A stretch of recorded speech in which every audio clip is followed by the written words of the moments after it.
네. 자, 저희 오늘 함께 공부할 본문은 창세기 6번째 톨레도트 11장 27절에서 25장 18절까지 아브라함의 신앙 이야기 중에서 18장 16절에서 19장 38절 소돔과 고모라 멸망 사건을 함께 공부하도록 하겠습니다. 소돔과 고모라 멸망 사건, 요 내용은 창세기 내용 중에서 많이 알려져 있는 그런 내용이죠. 어, 그렇지만 그만큼 많은 오해와 왜곡을 불러일으키는 내용이기도 해요. 제가 그 내용들이 너무 다양해서 일일이 다 말씀을 드릴 수는 없지만 많은 다양한 형태들로 귀에 걸면 귀걸이, 코에 걸면 코걸이와 같은 식으로 이제 사용이 되는 본문이에요. 우리가 알고 있는 이 소돔과 고모라 이야기는 많이 알려진 바와 같이 소돔과 고모라의 멸망으로 알고 있어요. 소돔과 이 고모라 이야기가 그러면 과연 이 멸망 이야기에 초점이 맞추어져 있을까? 아니면 의인은 구원받고 악인은 심판받는다라는 어, 이야기를 하려는 것일까요? 아니면 예수를 믿는 자는 세상으로부터 구원을 받는다라는 것일까요? 아니면 소돔이 죄를 지었기 때문에 심판받았으니까 우리가 죄를 짓지 말아야 한다. 대한민국이 회개해야 한다. 대한민국을 위해서 기도해야 한다. 라는 말이 될까요? 그게 아니고요. 이 소돔과 고모라 이야기는 하나님에 대한 아브라함의 신앙을 이야기를 하고 있어요. 이 소돔과 고모라의 본문이 아브라함에 대한 신앙 이야기를 하고 있다라면 과연 아브라함은 우리가 앞에서 봤던 18장 15절까지 약속하신 그 하나님의 약속의 말씀을 실제로 받아들이고 있을까 하는 거예요. 그리고 이 말씀을 받아들이게 하실 그 하나님을 신앙하고 있을까? 이것을 나타내는 거예요. 그러니까 이 소돔과 고모라 멸망 사건, 이 본문은 불임하고 있는 아브라함에게 이삭을 주심으로써 하나님이 아브라함을 통해 세상 가운데 하실 일이 무엇인지를 알아보고 그 하나님을 신실하게 신앙하도록 하는 본문이라 하겠습니다. 하나님과 관계가 끊어진 이 세상에 우리들을 부르셔서 하나님이 이 세상을 창조하시고 또 선택하신 사건이 어떠한 것인지를 알아보게 하셔서 아브라함이 하나님의 행하실 일과 그 하나님을 세상에 드러내면서 살아가도록 부르신 것이라고 할 수 있겠습니다. 그래서 오늘 본문은 어, 과연 아브라함이 어떻게 하나님의 부르심에 응답할 수 있겠는가에 초점이 맞춰져 있는 그런 본문이라고 할 수가 있겠습니다. 자, 이에 따라서 이제 우리가 문단을 나눠보면 18장 16절에서 33절, 그리고 19장 1절에서 29절, 그리고 19장 30절에서 38절로 나누어 볼 수 있어요. 자, 먼저 우리가 앞서 18장 1절에서 8절에 하나님이 아브라함에게 나타나시고 아브라함이 하나님을 영접을 했죠. 그러니까 여기는 구약 시대에 하나님이 백성들을 만나 주셨고 하나님의 백성들은 그 하나님을 알아보고 살아가고자 했던 그 하나님에 대한 예배를 이제 여기에 묘사를 하고 있어요. 자, 여기에는 1절에 이제 하나님이 나타나신 사건이 언급이 되고요.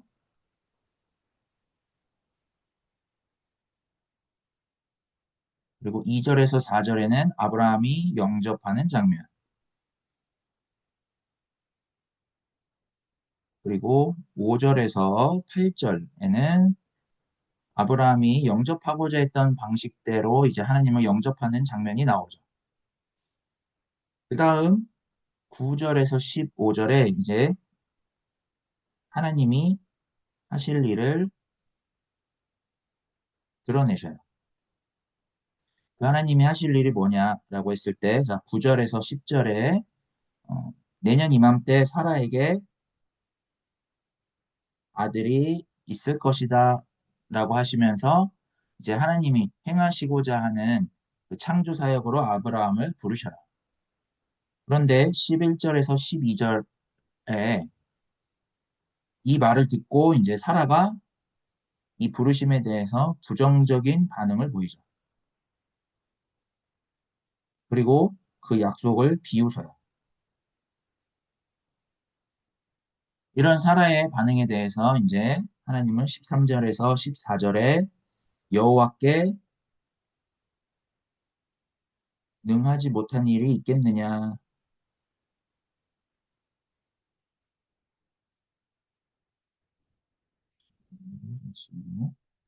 여호와께 능하지 못한 일이 있겠느냐라고 하셨어요.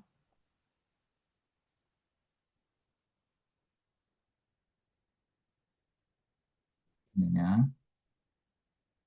네. 자, 이 말씀으로 이제 하나님이 자신의 권능을 드러내셨어요. 이렇게 이제 18장 1절에서 15절까지 하나님이 아브라함에게 나타나셨고, 아브라함은 그 하나님을 영접했고, 이제 하나님이 자신이 행하실 일을 아브라함에게 들려줬지만, 여전히 그 일을 아브라함이 받아들이고 있지 못한 가운데 하나님은 말씀을 하셨어요. 약속하신 하나님이 누구이신지를 이렇게 여호와께 능하지 못한 일이 있겠느냐로 드러내셨어요. 그러니까 이 말씀은 하나님이 아브라함으로 하여금 아들을 주시는 일이 어떤 일인지를 알아보도록 하신 말씀이죠. 이렇게 아브라함이 하나님의 말씀을 알아듣게 하셔서 하나님이 행하시고자 하는 일이 어떤 일인지를 하나님이 알아보게 하셨다라는 거예요. 이제 이를 근거로 해서 우리가 18장 16절에서부터 이제 좀 자세하게 살펴보도록 하겠습니다. 창세기 이제 18장 16절에서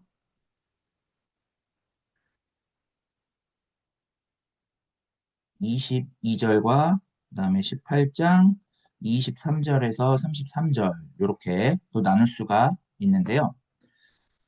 여기 18장 16절에서 22절은 아브라함이 자신이 속한 세상에서 나고 죽는 이러한 삶을 당연하게 여기지 않고 하나님을 알아보고 하나님이 행하실 일 가운데 이 세상을 새롭게 바라보고 대하는 장면이 나와요. 그래서 이제 하나님의 선택이 아브라함에게 실제로 임하게 되는 그런 사건이 이제 여기에 나타나고요. 이후에 18장 23절에서 33절에는 그 유명한 의인 50명부터 해서 45명, 40명, 30명에서 쭉쭉쭉쭉 해서 자, 10명까지 내려가고 있는 이런 내용들이에요. 그러니까 이 부분은 하나님에 의해서 이루어질 삶을 지금 아브라함이 하나님께 요구하고 있는 그러한 내용이라고 볼 수가 있겠죠. 자, 이제 16절에서부터 보면 자, 16절에 그 사람들이 거기서 일어나서라고 했어요. 자, 여기에 이 사람들은 아브라함에게 나타나셔서 말씀하신 그 하나님이죠. 하나님을 이렇게 사람으로 표현한 이유는 하나님이 생생하게 아브라함에게 경험되어졌기 때문이다라고 우리가 지난 시간에 배웠어요. 이 사람들이 이제 어떻게 했냐면 사람들이 어, 소돔으로 향하고라고 했어요.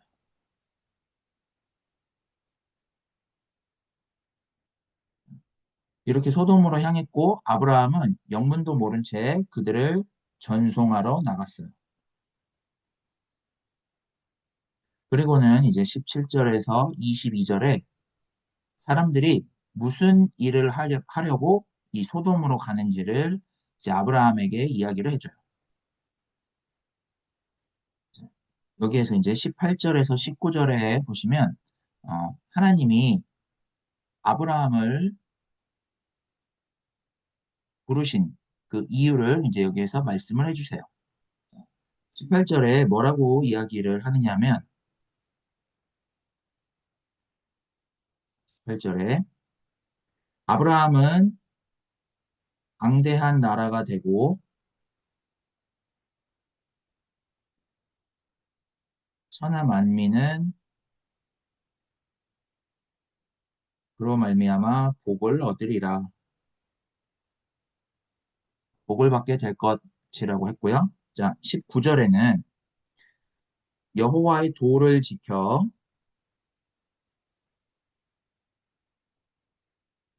의와 공도를 행하게 하려고 너를 택하였나니 이는 나 여호와가 아브라함에게 대한 말한 일을 이루려 함이라. 이루려 함이라라고 했어요. 자, 그리고는 이제 20절에서 21절에 보시면 자, 이제 이렇게 먼저 말씀을 하신 다음에 이 사람들이 소돔으로 가는 이유에 대해서 이야기를 해주시죠. 소돔과 고모라에 대한 부르짖음이 크고 그리고 죄악이 심히 무거움이라고 하셨어요. 그러니까 이제 소돔과 고모라의 이 죄악에 대해서 어떻게 하시려고 하시는 거죠. 죄악으로 인해서 이렇게 소돔과 고모라에서 사람들이 탄식을 하고 있는데 21절에 내가 이제 내려가서 모든 행한 것이 과연 내게 들린 부르짖음과 같은지 그렇지 않은지 내가 보고 알려 하노라 라고 하셨어요. 그러니까 이제 여기에 보시면 아브라함을 부르신 이유는 소돔과 고모라와 같은 세상에 멸망당하는 그런 세상 어, 나라가 아닌 창조주 하나님에 의해서 죽음이 극복되는 그 하나님 나라를 세우고 강대한 나라가 되게 하겠대요. 18절에 언급된 요 강대한 나라라는 게 뭘까요? 어, 애국과 같은 대제국을 말을 하는 것일까요? 우리가 살아가는 현실은 이런 나라들을 강대한 나라라고 하죠. 군사력과 경제력이 좋은 이런 나라들. 하지만 오늘 본문에서 말하고 있는 이 강대한 나라는 하나님의 약속에 참여하게 된 나라를 말해요. 그러니까 아브라함에게 후손을 주시고 그 후손을 통해서 민족을 이루게 하시고 그 하나님에 의해서 죽음이 극복되는 그 삶을 알아보고 살아가는 강대한 나라가 되는 거예요. 이렇게 강대한 나라가 돼서 이제 세상이 포함된 천하 만민이 아브라함으로 말미암아 복을 누리게 되리라라는 거예요. 이게 바로 아브라함의 후손이 강대한 나라가 되어서 누리게 되는 복이다라는 거예요. 이렇게 이제 하나님이 아브라함을 부르시고 이삭을 주시려는 게 무엇인지를 말씀을 하셨죠. 아브라함으로 하여금 하나님이 이 세상을 향해서 하시고자 하는 일들이 어떤 것들인지를 이렇게 이제 알아보게 하셨어요. 자, 이 복을 이제 누리게 하기 위해서 19절에 아브라함으로 그의 자식과 권속에게 여호와의 도를 지켜 의와 공도를 행하게 하려고 아브라함을 택하였다라고 언급을 해요. 여기에 의와 공도라는 것은 무엇일까? 이 하나님의 약속을 알아보고 그 가운데 살아가고자 하는 것을 말해요. 하나님이 이 땅 가운데 행하시고자 하는 그 일들을 알아보고 그것을 드러내서 그 길에 바로 서서 살아가도록 하는 거예요. 자, 앞부분과 이제 연결지어서 생각을 해보자면 이 여호와의 도는 하나님이 아브라함에게 이삭을 주실 텐데 그 하나님을 알아보고 그 하나님이 창조주로서 세상 가운데 행하실 일, 우리로 말하면 영생에 이르는 삶을 살도록 불러주신 것을 아브라함이 알아보고 살아가게 하신 것을 말을 해요.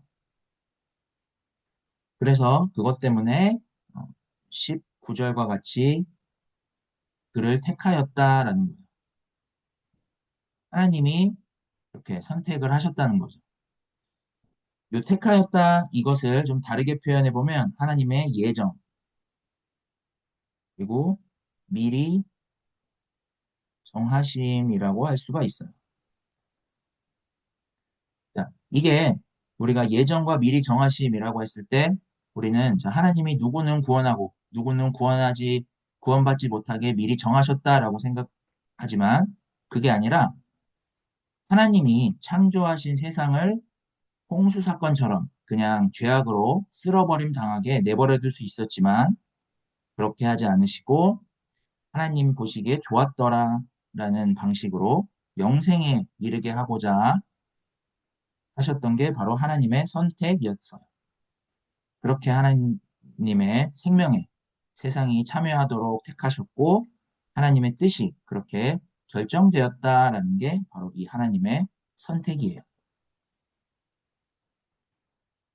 여기에 이제 택하였다라는 말은 히브리어로 야다라는 단어를 사용을 해요. 여기 이 야다는 알다라는 의미를 갖고 있어요. 그러니까 하나님이 자신을 알리신 대로 하나님 백성이 그 고유한 하나님을 알아보게 되는 사건을 야다라는 단어를 사용을 해서 표현을 하는 거예요.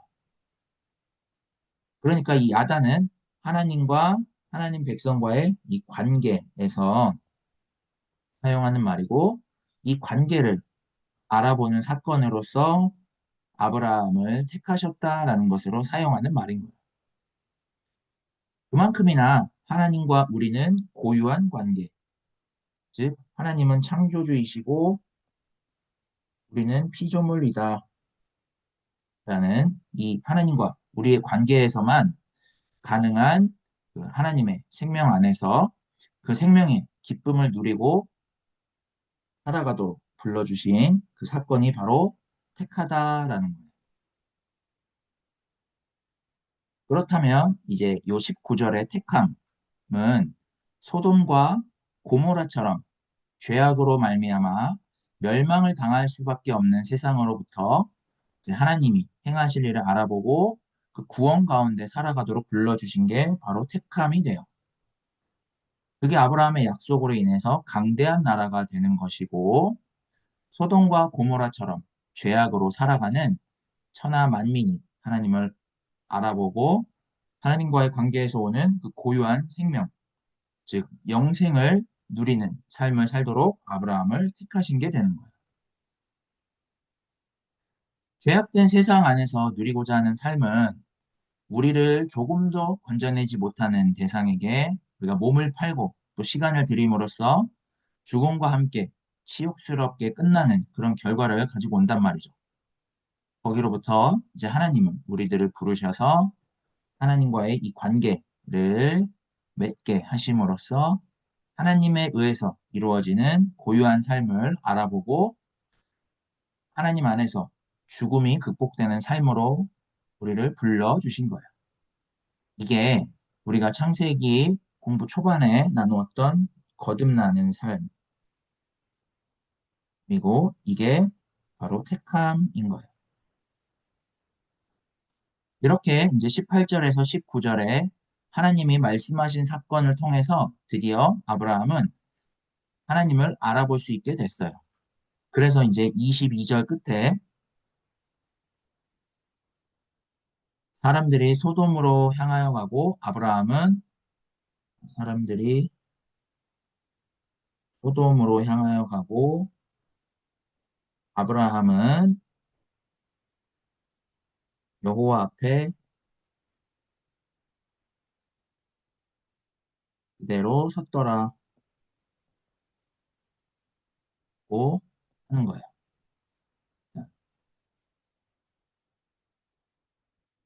18장 1절에서 여호와께서 이제 아브라함에게 나타나셨을 때 아브라함이 하나님이 행하실 일과 그 하나님이 어떤 분이신지에 대해서 알아보지를 못했어요. 그래서 하나님이 계시를 하시고 말씀을 하셨지만 아브라함은 하가를 들여서 이스마엘을 낳고 내 몸이 늙어서 이삭을 낳는 것은 불가능하다라고 이야기를 하고 자꾸만 이제 하나님과는 다른 방향으로 나갔어요. 그러나 이제는 아브라함이 이렇게 하나님 앞에 서서 이상적으로 하나님 앞에 나아가게 되는 이런 사건이 이제 발생을 하게 된 거예요. 이렇게 이제 아브라함이 이상적으로 하나님 앞에 나아가는 일이 23절에서 33절에 펼쳐져요. 여기에는 이제 그 유명한 아브라함의 중보기도가 이제 여기에 나와요. 아브라함의 중보기도는 우리가 너무 잘 알고 있죠. 하나님이 이제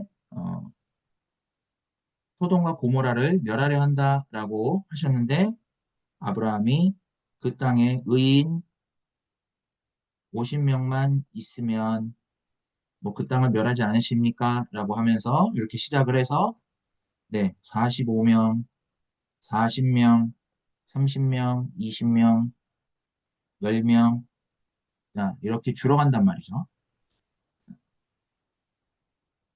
여기에서 이제 23절에 아브라함이 하나님께 가까이 나와 이르되라고 했어요. 자, 그러니까 이렇게 지금 하나님 앞에 나와서 아브라함이 하나님께 요구를 하고 있는 거예요. 아브라함은 지금 23절에서 33절에 이 소돔과 고모라의 멸망 앞에서 그러니까 다시 말해 어, 이 소돔과 고모라의 멸망이라는 것은 그냥 죄악된 세상을 말하죠. 그러니까 세상의 불임을 말을 하는데 이 세상의 불임 앞에서 멸망당할 수밖에 없는데 그렇게 하나님이 세상을 멸망시키면 안 된다라는 이야기를 지금 여기에서 하고 있는 거예요. 그러니까 하나님이 하실 일은 멸망시키는 게 아니라 하나님이 하실 일은 멸망시키는 게 아니라 자신을 부르신 고 자신을 택하신 것처럼 세상을 구원하시고 의롭게 하시는 게 하나님의 일이지 않느냐라고 말을 하는 부분이에요. 이렇게 지금 아브라함은 불임하고 있는 이 세상을 당연하게 여기지 않고 하나님이 나를 부르신 것이 하나님의 이 땅을 향한 선택이 아니냐라고 지금 요구를 하는 거예요. 아브라함은 지금 현재 불임의 몸으로서 자신을 불임의 상태에 내버려 두지 마시고 이삭을 주시는 그 하나님의 약속을 알아보고 살아가도록 하나님께 진작에 이렇게 요청을 했었어야죠. 그런데 그렇게 하지 못했어요. 근데 이제 23절과 33절에서 아브라함은 비로소 이제 소돔과 고모라와 같은 이 죄악된 세상, 불임하고 있는 세상을 죄악과 우리의 상태에 따라서 멸망시키기도 하고 유보시키기도 하시는 그런 하나님이 아니라 하나님의 고유한 능력, 창조의 능력으로 새롭게 하시고자 자신을 부르지 않았냐라고 지금 하는 말을 하는 거예요. 그러니까 여기에는 아브라함의 어떠한 의 때문도 아니고 하나님의 의로 세상을 새롭게 대하고자 하셨기 때문에 하나님이 자신을 부르셨고 이렇게 원래 하나님이 택하신 의도대로 세상을 대하셔야 되지 않겠는가라고 말을 하는 게 지금 23절부터 33절이라 하겠습니다. 자, 그럼 이렇게 이제 하나님 앞에 나와서 아브라함이 요구를 하는데 뭐라고 말을 하냐면요. 23절에 이어서 나오는 내용이 주께서 의인을 악인과 함께 멸하려 하시나이까 라고 해요. 자, 그러면 여기에서 의인은 누구이고요? 악인은 누굴까요? 의인과 악인이 따로 지금 나눠지는 게 아니고요. 악인은 하나님을 떠나서 하나님이 아닌 세상과 관계를 맺고 살아가는 사람이 악인이에요. 이런 악인을 구원하시고자 하는 하나님이 행하실 그 일을 알아보게 하고 하나님의 일을 드러내도록 부름받은 게 의인이에요. 그러니까 지금 아브라함의 기도는 하나님이 행하실 일을 알아보는 의인들을 부르셨다면 이 세상의 모든 악인들까지도 부르셔서 의인이 되게 하셔야 되지 않느냐라는 말이 되는 거예요. 그러면서 이제 25절에 아브라함은 이렇게 이야기를 해요. 25절에 주께서 이같이 하사 의인과 악인을 함께 죽이심은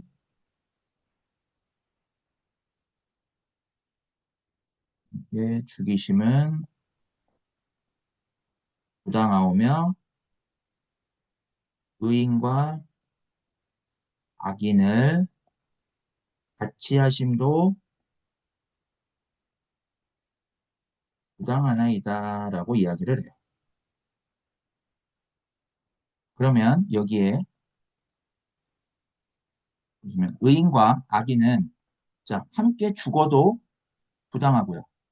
의인과 악인을 그냥 내버려둬도 부당해요.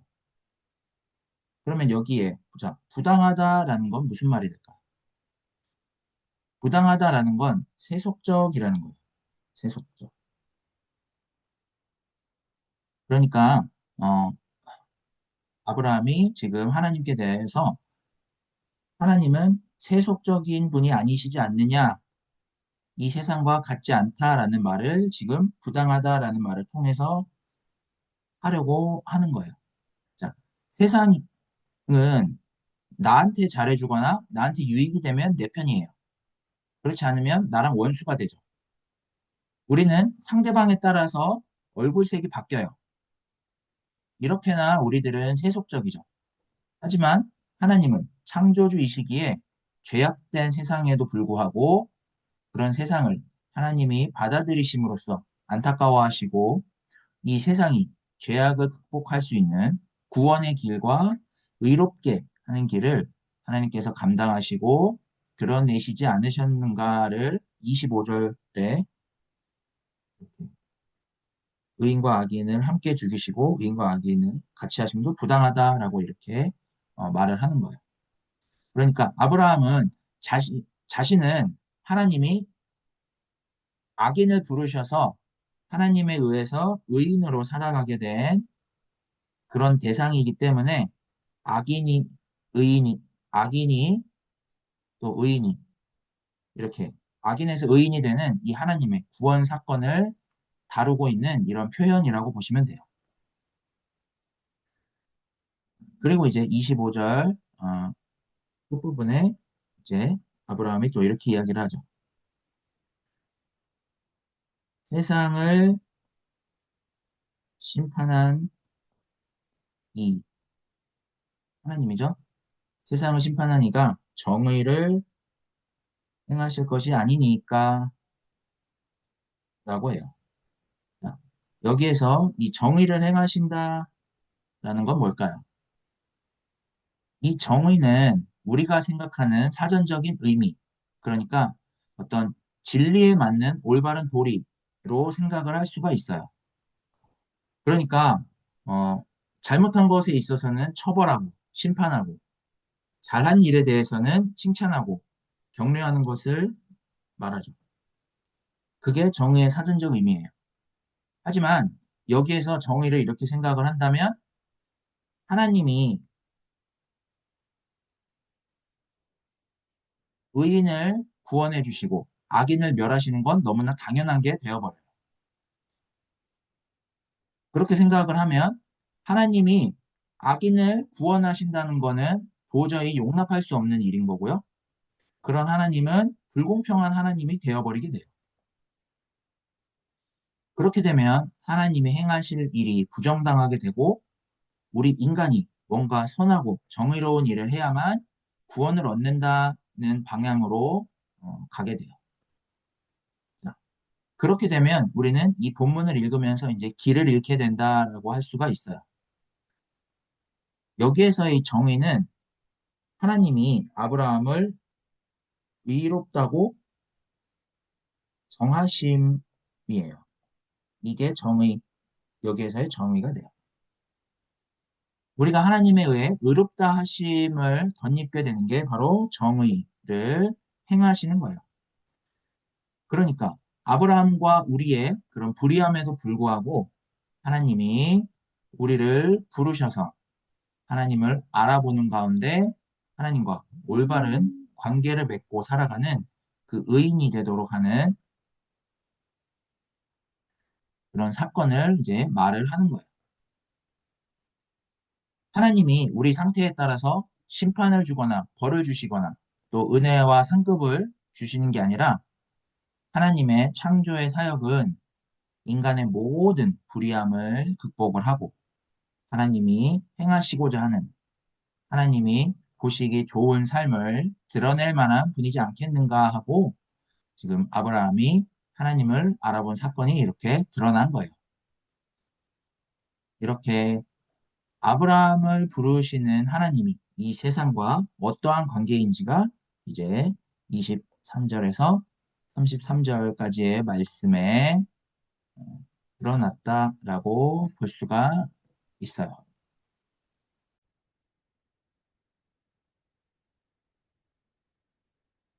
이제 하나님은 아브라함이 요구하는 대로 그러니까 아브라함을 택하신 대로 세상을 용서하시고 새롭게 하신다라는 사실을 이제 18장 16절에서 33절까지를 통해서 그 사실을 드러내셨어요. 하나님이 세상을 그렇게 대하실 것이다라는 것이 이제 어, 드러났지만 아브라함은 이 하나님의 약속이 죄악된 세상의 희망이란 사실을 드러낼 만큼 아직 하나님의 그 부르심에 직면하거나 그 부르심을 통해서 강대한 나라를 이루어 천하 만민이 복에 이르게 할 만큼 나아가지는 못하고 있는 상태예요. 다음 주에 배우겠지만 20장 말씀, 다음 주에 배울 20장 말씀에서 아브라함은 12장의 기근의 문제 앞에서 자신이 했던 것과 똑같은 실수를 반복을 해요. 자, 그로 봤을 때 아직은 하나님 앞에 아브라함이 나아왔지만 온전하게 나아오지는 못한 상태에 있어요. 자, 여기에서 이제 19장에 아브라함은 소돔과 고모라의 멸망을 보게 돼요. 19장에서 소돔과 고모라의 멸망을 목격을 하는데 하나님이 이제 악인을 구원하셔서 의인이 되도록 하실 거예요. 다시 말해서 죄악으로 멸망당할 수밖에 없는 세상을 내버려 두지 않고 건지실 건데 그게 세상 가운데서 이제 분명하게 드러나기까지 세상은 여전히 소돔과 고모라처럼 죄악으로 멸망당할 수밖에 없는 운명을 겪을 수밖에 없어요. 이렇게 소돔과 고모라의 멸망 계획이 19장 1절에서 14절에 언급이 돼요.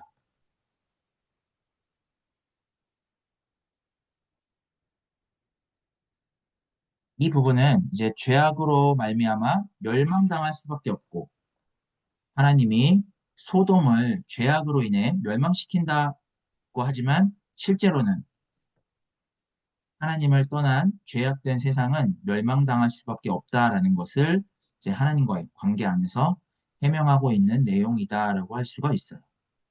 자, 이제 이 내용을 한번 살펴보면 19장 1절에서 3절에 두 천사, 그러니까 이제 아브라함에게 나타났던 그런 사람들이죠. 자, 이 두 천사가 소돔에 이르렀어. 여기 두 천사가 소돔에 이르렀고 롯은 그들을 영접하고 자신의 집에 들여서 이제 이들에게 친절을 베풀었어요. 그런데 이제 4절에서 14절에 소돔 사람들이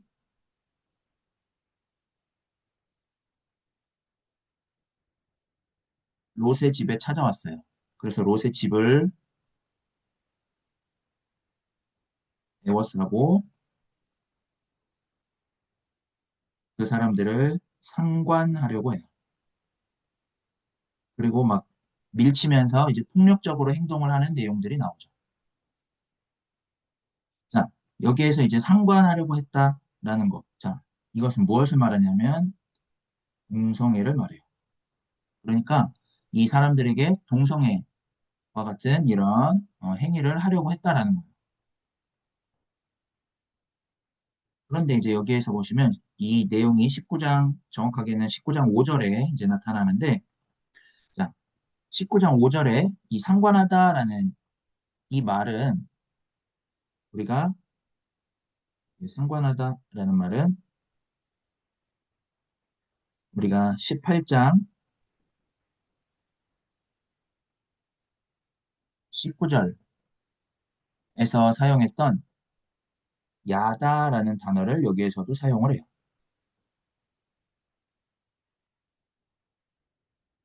여기 상관하다라는 것은 뭐냐면 자기 욕정을 채우기 위해서 어떤 겁탈하는 행위를 말해요.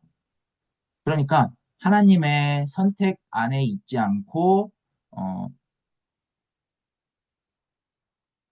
자기가 보기에 좋은 대로 행하는 그런 세상 방식의 삶은 곧 하나님을 겁탈하게 되는 것이다라는 말을 지금 여기에서 하고 있는 거예요.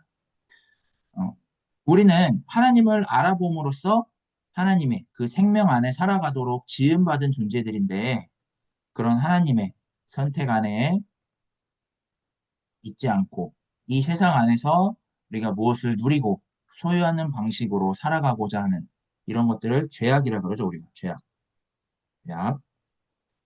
자, 이렇게 죄악 가운데서 하나님을 알아보지 못하고 우상 숭배를 하면서 세상의 것, 하나님 아닌 것을 마치 하나님인 것처럼 여기는 것을 성경에서는 행음하다,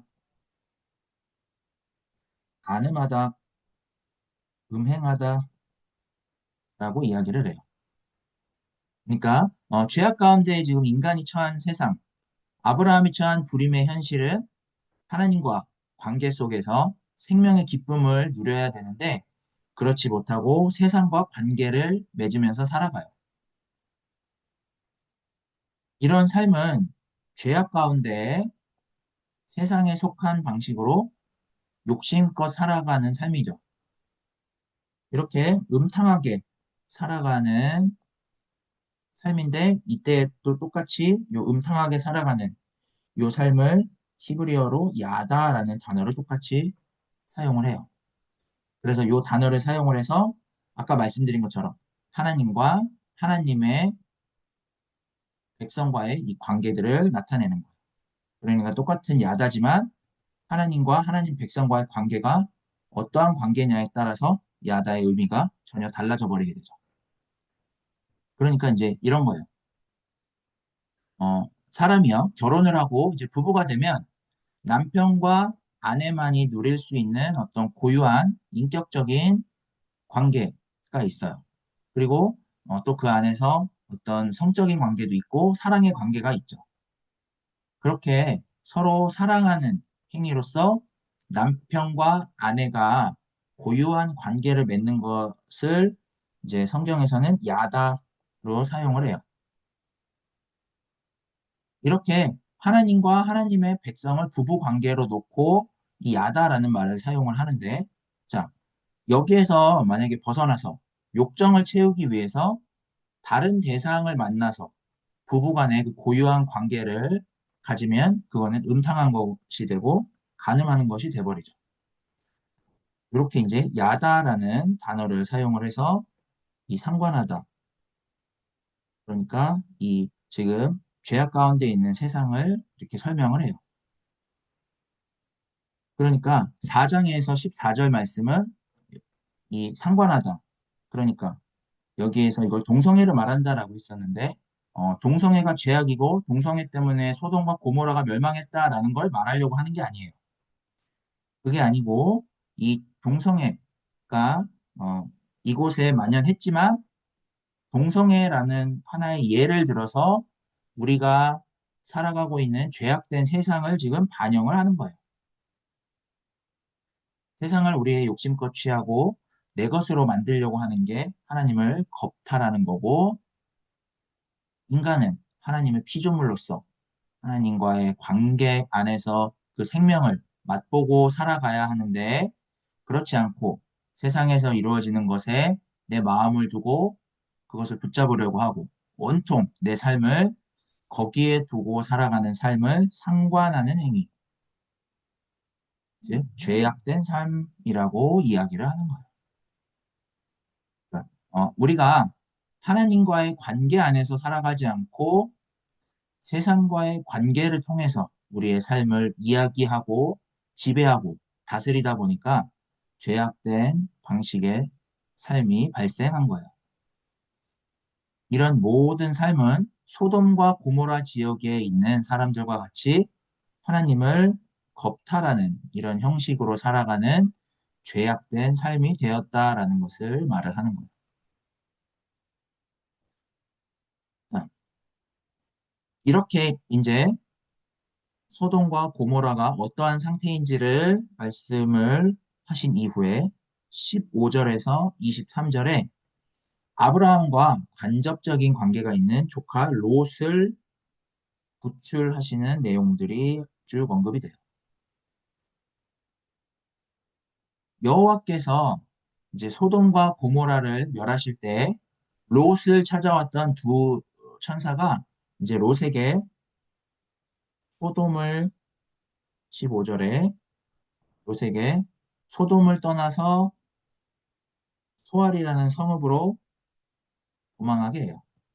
자, 이렇게 동이 틀 때, 15절이 아니죠. 자, 15절이 아니고, 15절에서 23절에 이제 두 천사가 롯에게 소돔을 떠나서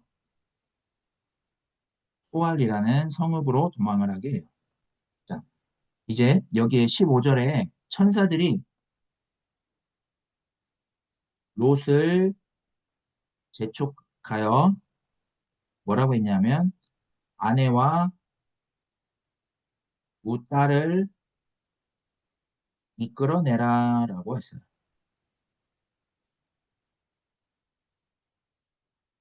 왜냐하면 그 이유는 요 바로 뒤에 나오는 죄악 중에 멸망할까 하노라.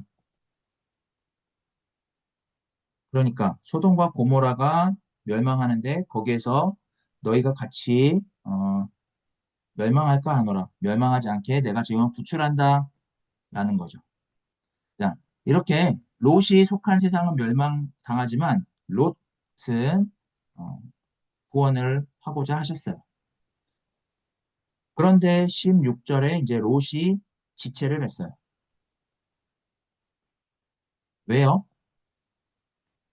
롯은 아브라함과 헤어질 때 자기가 보기에 좋은 땅인 소돔과 고모라를 선택을 했고 그곳에서 욕심껏 취하면서 세상의 것을 자기 것으로 만들며 살아가고자 했던 그 삶이 있었기 때문이죠. 이렇게 지금 롯에게 구원의 기회가 주어져 있음에도 불구하고 여전히 세상 삶에 미련을 두고 머뭇거리고 있는 롯에게 이 두 천사가 어떻게 하냐면 롯과 아내와 두 딸들을 인도하여 성 밖에 둠으로써 롯에게 자비를 더하셨더라. 자비를 더하셨더라.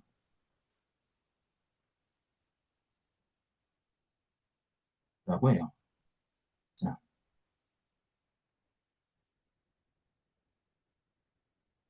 롯에게 자비를 더하셨대요. 이렇게 하나님이 롯을 강제로 끌고 나오셔서 지금 선택을 하신 거죠. 우리를 구원하신 것도 이거랑 똑같죠. 하나님도 우리를 죄악으로 멸망할 세상에서 인도를 해주셨어요. 그게 바로 이제 예수를 통한 십자가 사건이었고 영생의 삶이었죠. 그런데 아직도 우리는 세상에 머물러서 지체해요. 하지만 하나님은 예수 그리스도의 그 십자가 사건을 통해서 죄악으로 멸망당한 세상으로부터 죄악의 성 밖으로 우리를 두셨어요. 죽음으로 끝날 그 세상의 성 그 밖으로 우리를 두셔서 영생을 알아보고 누리게 하심으로 우리에게 자비를 더하신 거죠. 이런 자비로 인해서 이제 17절에 두 천사는 롯에게 도망하여 생명을 보존하고 그다음에 몰아보거나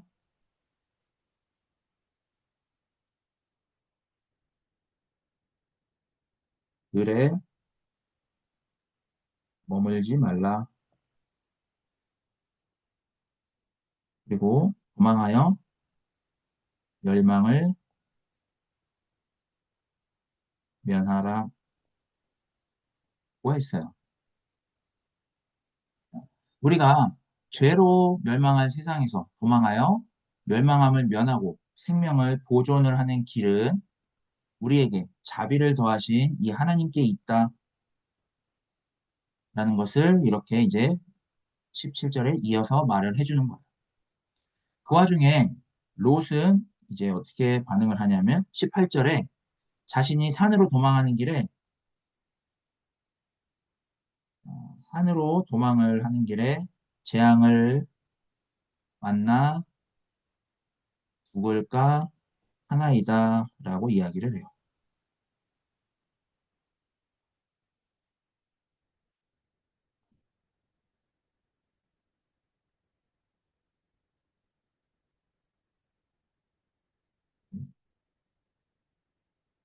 구절에서 이제 이렇게 18절에 19절에 이야기하죠. 자, 19절에 이제 이렇게 이야기를 해요. 이렇게 지금 롯은 두려워하고 있는데 지금 멸망을 피해서 도망하는 이 도중에도 원래 산으로 도망하라라고 했던 이 두 천사들의 어, 말이 있었음에도 불구하고 지금 롯은 작은 성읍 주변에 있는 가까이에 있는 작은 성읍인 소알이 안전하다라고 생각을 해서 소알에서 자신의 생명을 보존하게 하옵소서라고 해요. 그러니까 소알에서 자신의 생명을 보존하게 해달라라고 이제 천사들에게 이야기를 하는 거죠. 이렇게 지금 롯은 여전히 하나님을 믿지 못하고 있는 그런 상태인데 여기에서 하나님이 자비를 더하셔서 롯의 요구대로 소알로 도망을 하게 하시고 거기에 이르기까지 이제 아무 일도 없도록 하시겠다라는 게 이어진 19절에서 22절에 이제 그 장면들이 펼쳐지게 돼요. 그리고 나서 이제 23절에서 26절에 소돔과 고모라가 멸망을 해요. 하나님이 18장에서 말씀하신 대로 죄악으로 인해서 소돔과 고모라가 지금 멸망을 하게 됐죠. 근데 여기에 24절에 여호와께서 유황과 불을 소돔과 고모라에 이같이 내리사 라고 되어 있고, 그리고 25절에 그 성들과 온 들과 성에 거주하는 모든 백성과 땅에 난 것을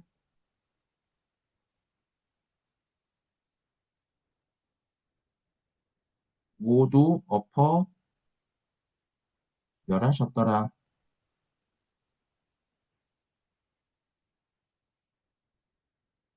고 되어 있어요.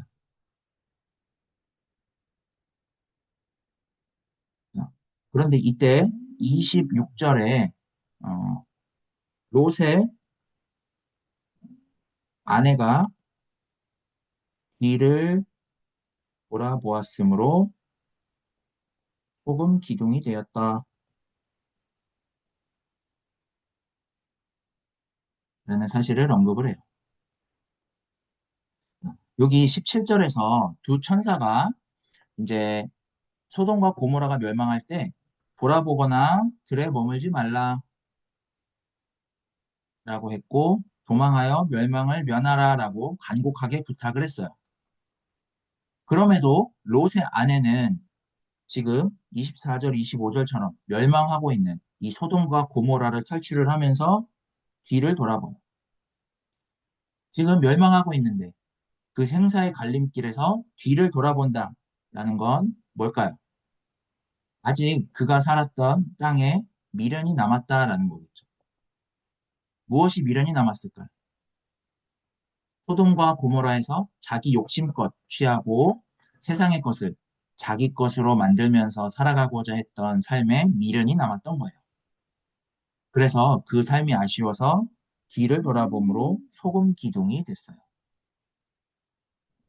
자, 여기에 이 소금 기둥이라는 건 어, 과거를 그대로 보존하고 내가 그 속에서 계속 살겠다라는 의미를 갖고 있어요.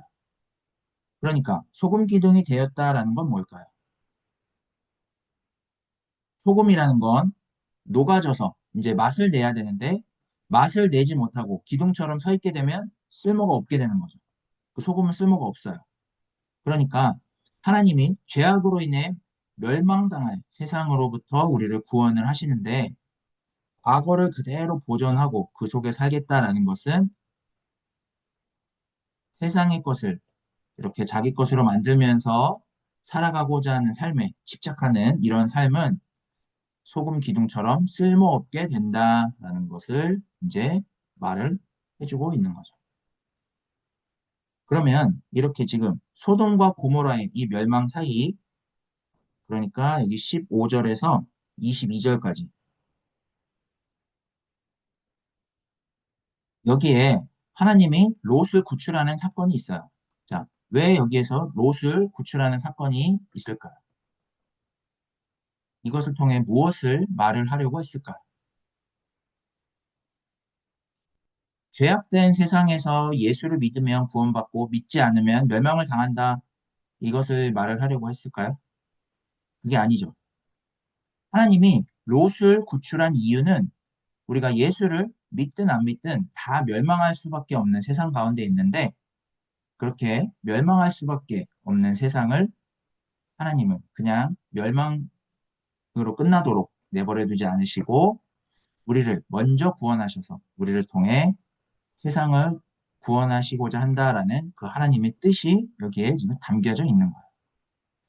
그러니까 우리가 예수를 믿는 것으로 세상으로부터 우월한 게 아니라 세상과 똑같이 죄악으로 멸망당할 수밖에 없는 게 우리의 인생이고 그 안에서 우리는 모두가 죽는데 그런 삶으로부터 우리를 건져내서 우리는 비록 죽지만 하나님을 신앙함으로써 세상이 맞이하게 되는 그러한 죽음이 극복되는 삶을 살도록 하나님이 나와 세상을 모두 다 불러주신 것이라 할 수가 있어요. 그래야 해서 나로 하여금 먼저 그런 삶을 살도록 허락하셨다라는 사실을 우리에게 말을 해주고 있다 하겠습니다. 자, 그러면 롯에게 이제 소돔과 고모라에 이렇게 멸망으로부터 구출될 만한 이유가 있었을까요? 롯에게는 그럴 만한 이유가 전혀 없었어요. 하지만 그 이유가 아브라함에게 있었어요. 27절에 아브라함이 아침 일찍 일어나 여호와 앞에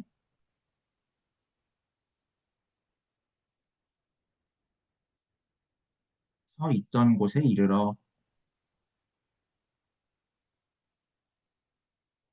라고 했고요. 그리고 28절에 소돔과 고모라와 그 온 지역을 눈을 들어 옹기 가마의 연기같이 치솟음을 보았더라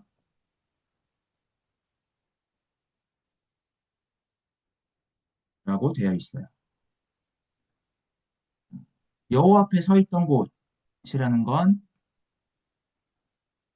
아브라함이 하나님께 택함을 받았던 곳이죠. 그러니까 18장에 아브라함이 하나님께 대하여 세상을 그렇게 대하면 부당하지 않습니까? 정의롭게 해야 될 것이 아닙니까? 이렇게 요구했던 그곳인 거예요. 그곳에서 이제 28절에 아브라함은 소돔에서 고모라에서 연기가 치솟음을 보게 됐어요. 앞에 18장 16절에서 21절에 아브라함에게 이제 그 사람들이 소돔에서 무엇을 하려고 하는지 알려주신 그대로 실행된 것을 이제 아브라함이 목격을 한 거예요.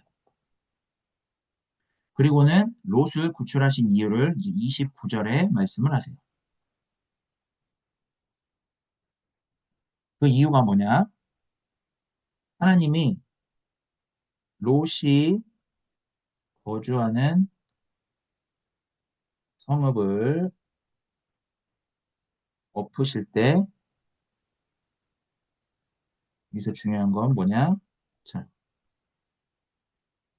하나님이 아브라함을 생각하사예요.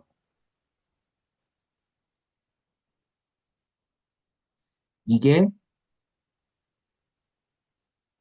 하나님이 롯을 구출한 결정적인 이유예요.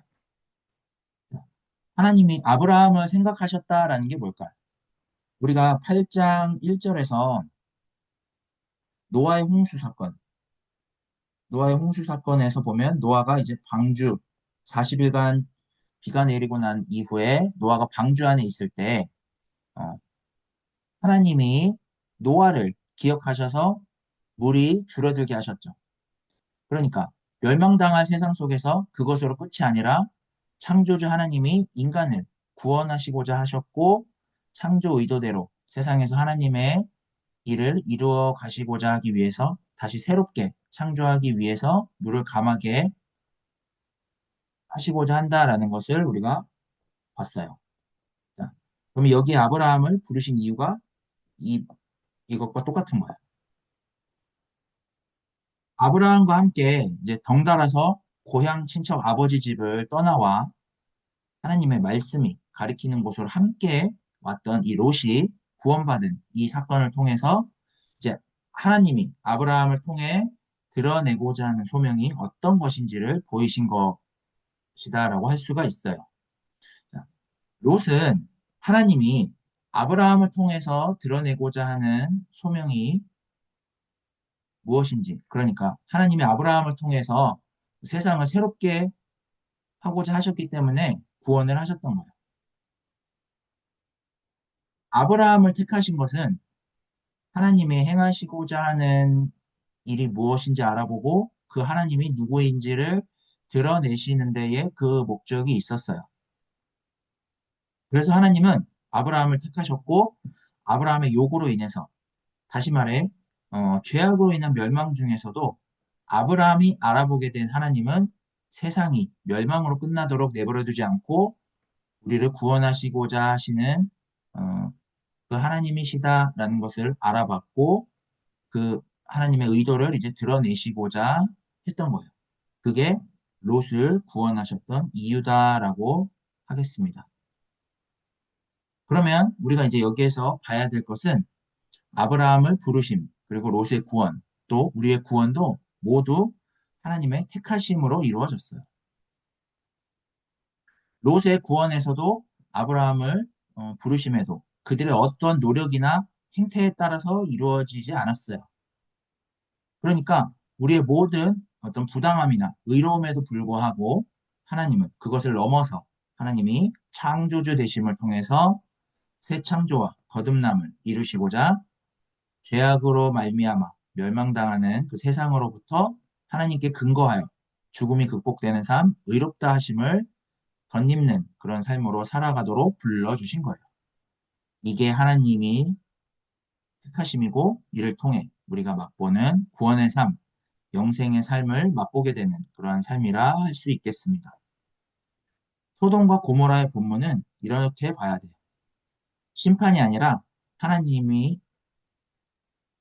하나님을 알아보게 된 그 하나님이 구원하시는 그런 사건으로 봐야 돼요.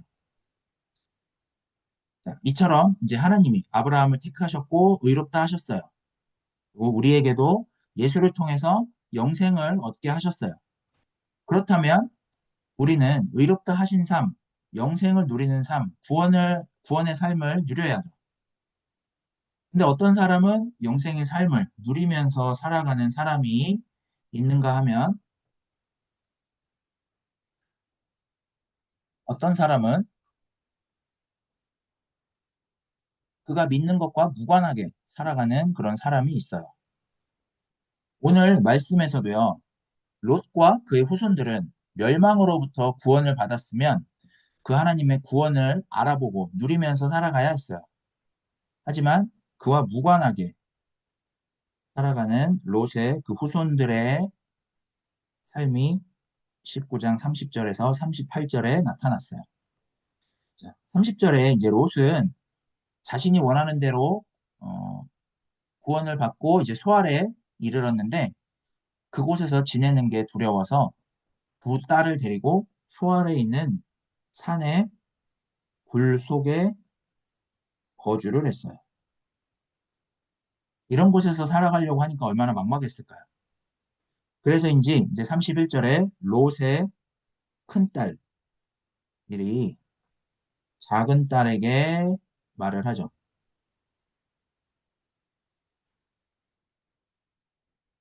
온 세상의 도리를 따라 우리의 배필될 사람이 이 땅에는 없으니 라고 하면서 32절에서 33절에 아버지를 술에 취해 잠들게 하고 아버지로 말미암아 후손을 이어가요. 그리고 아버지의 자녀를 임신하고 이제 아들을 낳게 돼요.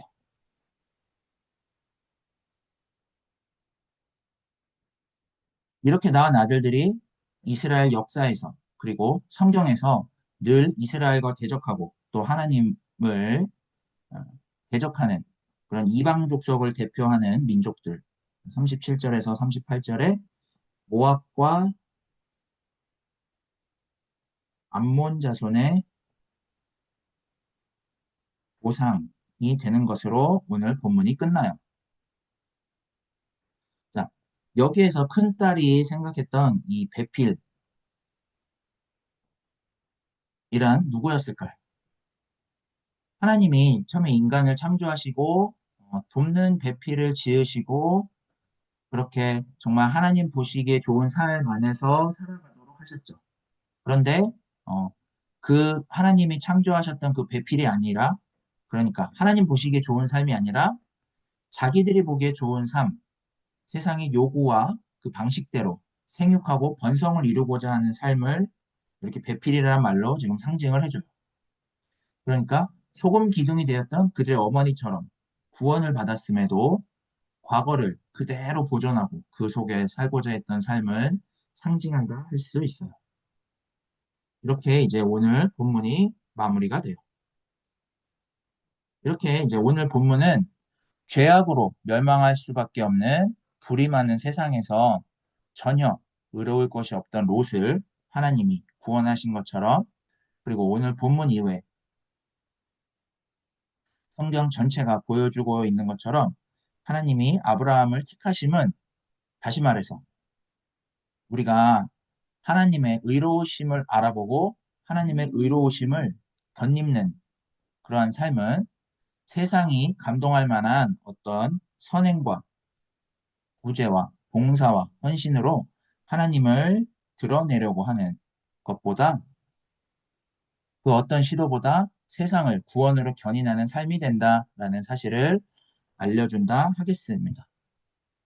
그리고 이러한 세상의 멸망 앞에서 하나님이 우리를 구원하심에도 세상의 것으로 지체했던 롯과 구원 이후에도 여전히 세상에서 하나님 보시기 좋은 삶이 아닌 자신들이 보기에 좋은 방식으로 생육하고 번성하려는 롯의 그 후손들의 삶에도, 그리고 지금 이 본문을 대하고 있는 창세기 독자들과 우리들을 향하여 하나님이 자비를 더하심으로써 인간의 계속되는 실패와 엇방향에도 또 새롭게 시작하고 또다시 새롭게 시작할 수 있도록 오래 참으시고 창조의 의도대로 이루어 가시는 그 하나님의 신실함으로 우리를 불러줘 하나님의 구원의 신비를 우리가 더욱 분명히 알아보고 그 가운데 살아가도록 우리를 불러준다 하겠습니다.